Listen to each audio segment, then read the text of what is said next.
আমার প্রিয় সহনাগরিকবৃন্দ, বন্ধুরা, আজ আমি আপনার সাথে কথা বলতে চাই কোনো রাজনৈতিক বক্তৃতা দিয়ে নয়, বরং আমাদের সম্মিলিত ভবিষ্যৎ নিয়ে একটি সংলাপ শুরু করতে। আমরা সবাই দেখেছি আমাদের চারপাশে জটিলতা, উত্তাপ ও অনিশ্চয়তা, কিন্তু আমি বিশ্বাস করি আমাদের মাঝেই রয়েছে সমাধানের শক্তি। আজ আমি আমার শ্রদ্ধেয় মেন্টরের কাছ থেকে পাওয়া কিছু নির্দেশিকা আপনাদের সাথে ভাগ করব, যা মানবতা ও ন্যায়ের ভিত্তিতে আমাদের পথ খুঁজে পেতে সাহায্য করতে পারে। মৌলিক নীতি যা সবার জন্য গ্রহণযোগ্য।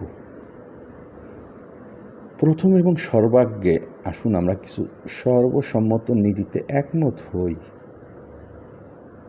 যেমন এক,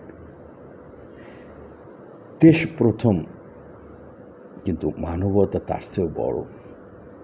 আমাদের সকল আলোচনা, বিরোধ ও সমাধানের কেন্দ্রে রাখতে হবে সাধারণ মানুষের মৌলিক অধিকার।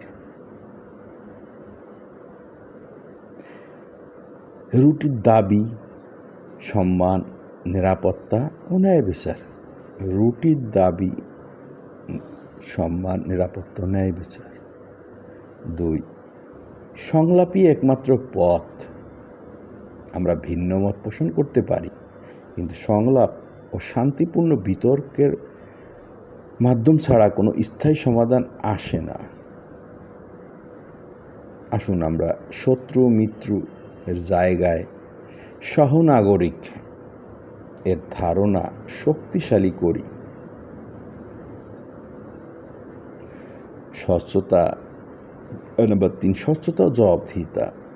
এটি কোনো দল বা গোষ্ঠীর বিষয় নয়, এটি দেশের স্বার্থের বিষয়।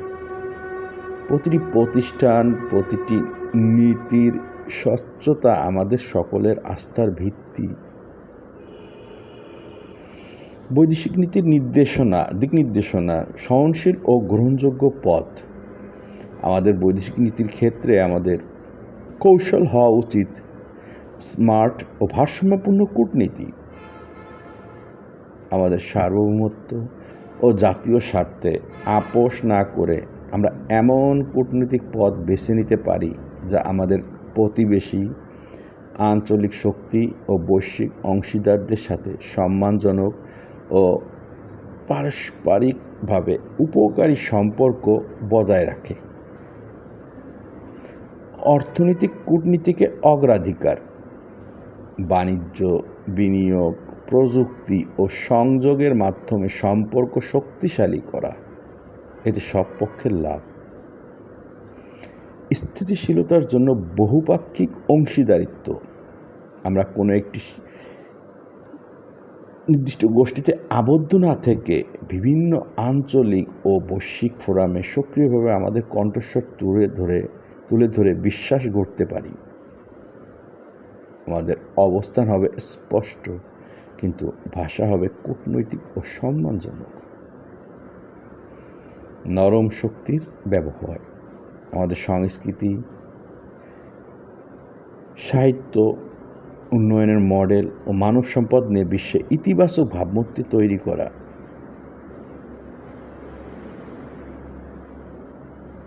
আমার আহ্বান,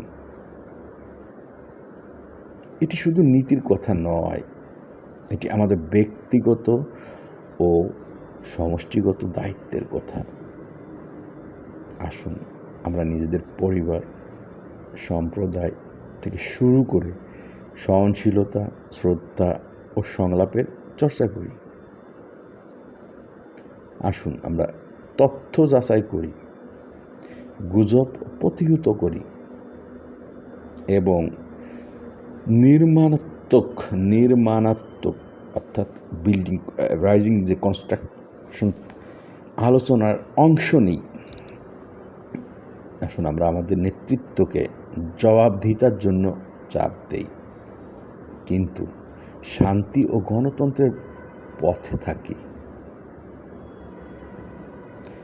আমার প্রিয় বন্ধুরা, আমাদের যাত্রা সহজ নয়, কিন্তু আমাদের ইতিহাস, আমাদের সংগ্রাম, আমাদের মানুষের অন্তর্নিহিত শক্তি আমাদের দেখিয়েছে যে আমরা এখন একসাথে এক বিষয় নিয়ে একসাথে চলি, তখন কোনো বাধাই অপরাজেয় নয়। আমি আমার মেন্টরের কথা দিয়ে শেষ করছি। লক্ষ্য হওয়া উচিত একটি ন্যায়সঙ্গত, শান্তিপূর্ণ ও সম্ভাবনাময় সমাজ, যেখানে প্রতিটি মানুষ মর্যাদার সাথে বাঁচে।